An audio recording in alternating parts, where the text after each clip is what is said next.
Hi, it's Sandra from Savvy Teaching Tips. Today we're going to talk about writing a story. Please like and subscribe below. Ring that bell so that you get reminders and notifications of when my latest videos come on up. So today we're going to talk about story writing. The technique that I like to use when I'm introducing story writing is somebody wanted, but so then. And I'm sure that we've all seen this kind of technique before. And there will be, there's an outline and worksheet freebie linked below if you're interested in your own copy of this.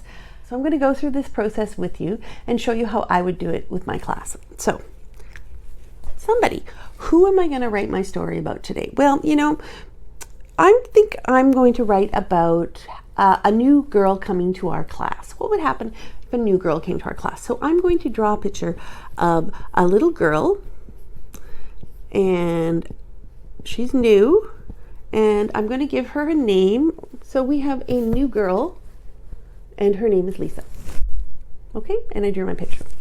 So with the kids, you can give them individual whiteboards to do this. You can give them the worksheet to do this on. You can do it together on an anchor chart. You can do it together on the board, however it works for you. Right now we're doing it on the whiteboard. So somebody, new girl Lisa, wanted. Okay, well, Lisa really wanted a friend. So here we have a picture of Lisa. She wants a friend because she's new to the school and she doesn't have any friends. But everybody else has a friend. No friends for Lisa. So she decides to ask them. And in a story, when the characters are trying to solve the problem, sometimes it takes 2 or 3 tries. So I'm just going to give myself 3 arrows to remind myself of 3 tries. So she first asked a dog, and the dog said no. Then she asked a cat, and the cat. Then she saw another girl, and she asked the girl, could we be friends? And the other girl said yes. Problem solved. So now we're at the end of the story. Then, what happens at the end of the story? Well, then they played together. How did they feel? They were happy. So let's go over this again. We have a story. The girl, there's a new girl, Lisa, and she wants a friend, and she has no friends. Everybody else already has a friend. So she asks the dog, and the dog says no. She asks the cat, and the cat says no. She asks the girl, and the girl says yes. And her and the girl, they play together, and they are happy. That's the story. So now we're going to write this out in our writing book, and we're going to write a short. And for longer stories, I would give them a notebook that is fully lined. But for today, we're going to work in this notebook, which has lines on the bottom. Okay, so we'll start with the date, because we always start with the date. Okay, so we'll start with the date. And now we're going to go back and we're going to look at our whiteboard. Somebody, a new girl, Lisa. Let's write about that. Okay, there was a new girl called Lisa. Somebody wanted. She wanted a friend. But everybody already had a friend.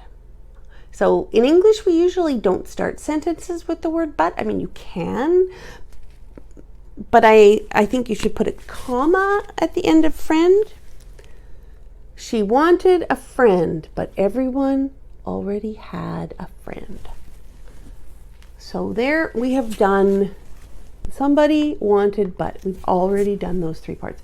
Now we've got so, and the 3 parts just. So she asked the dog. The dog said no. The dog said no. Then she asked a cat. The cat said no. Then she asked a girl. The girl was playing by herself. The girl said yes. Then they played together. They were happy. The end. It's pretty simple. And then because you could use the structure of somebody wanted, but so then to make your illustration, or you could have it on a separate worksheet and then they can choose whatever picture they want to illustrate this. And then sometimes I would give them a separate piece of paper to do a good copy that we can post on the wall. With COVID, I was posting a lot of their work in the windows so the parents could see it because they couldn't come into the school. But lots of ways to display that. And I think they could have some freedom on what their illustration is. So that's all for today. Please check out my Facebook and my Instagram at Savvy Teaching Tips and my TikTok at Savvy Teaching. Bye.